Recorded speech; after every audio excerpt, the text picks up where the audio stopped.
कन्स्टिटुएन्सिखौ बोखारनानै दरं लकसभा कन्स्टिटुएन्सि बे नामजों बिमुंजों दिहुननाय जादों। बेयाव गासै एसेम्बलि सेगमेन्ट 11था सेगमेन्टखौ लाफानानै गिदिरथार मोनसे पार्लियामेन्टारि कन्स्टिटुएन्सि जोंनि गेजेराव बानायनानै हरदों। बेखौ दुलाराय बर' फरायसा आफादनिफ्राय गोख्रों रावजों प्रटेस्ट खालामदों।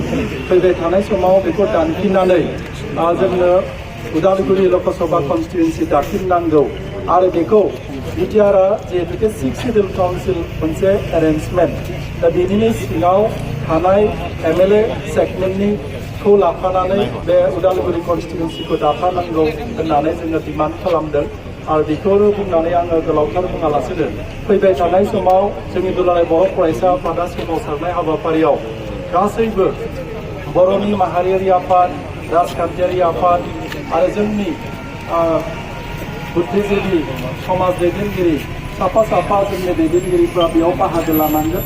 नङाब्ला फैबाय थानाय समाव जोङो जि राजखान्थियारि जि भिक्टिम बेयो जानो थांगासिनो दङ। ओंखायनो साफ्रोमबो सिनसियार जोंनि लेखा गोरों सोद्रोमा जोंनि सुबुंफोरा बे हाबाफारियाव बाहागो लानाय जानांगोन। मानोना थांनाय 2007 मायथाइयाव बिदिनो क'क्राझार लकसभा कन्स्टिटुएन्सिखौ जेनेरेट खालामनानै हरनाय जादोंमोन।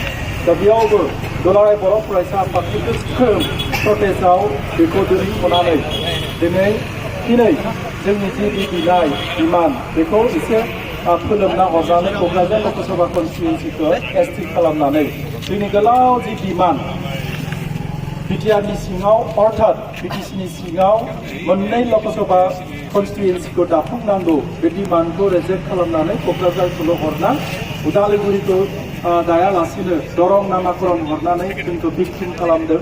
दा ओंखायनो फैबाय थानाय समाव जोंनि बर' हारियाल' नङा बेयाव थानाय गासै जाथि जनगोष्ठीनि दैदेनगिरिफोरखौबो लाफानानै जोंनि जि पलिटिकेल ओनसोलनि राइटखौ जों मोनहोनो थाखाय जोङो सेस्था खालामनांगोन।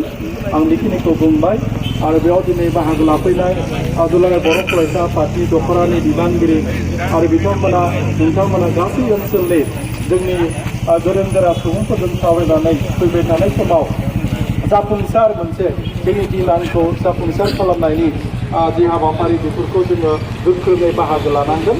आं बेखिनिखौ दुलाराय बर' फरायसा आफादनिफ्राय फोरमायबाय आरो लोगोसेनो गाबोन जोंहा 10 खालाराव स्टेट इलेक्सन कमिसनजों सावरायनाय हाबाफारि दं।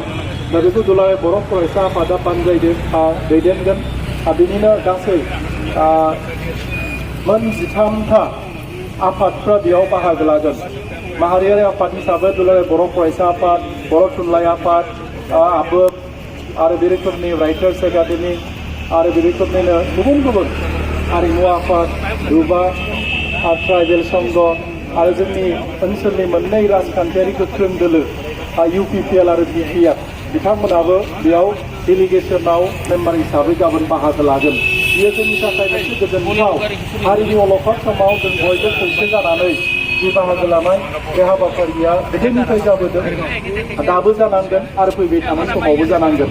जोंनि आइडिय'लजि प्रिन्सिपाला गुबुन जानो हागौ, राजखान्थि हान्जानि खामानि मावनायफ्रा गुबुन जानो हागौ, नाथाय हारिनि अलखद समाव जोङो खौसेयै जि खामानि मावनो लानाय बियो जोंनि गेजेराव मोनसे मोजां नेरसोन जादों आरो थांनाय समफोरावबो जाबोदों दिनैबो जानांगोन आरो फैबाय थानाय समावबो बे रोखोमनि जानांगोन। बेखौनो दुलाराय बर' फरायसा आफादा हास्थायदों आरो गासै बर' हारिनि दैदेनगिरिफ्रा बेखौनो हास्थायदों। जोंनि कमन पिपोल बर' समाजनि मानसिफ्राबो बेखौनो हास्थायदों। दा ओंखायनो आं गोलाव बुङालासिनो बेयाव बाहागो लानाय साफ्रोमबो दैदेनगिरि बिथांमोननो साबायखर बावनानै आङो बुंनायखौ फोजोबबाय। गोजोन्थों।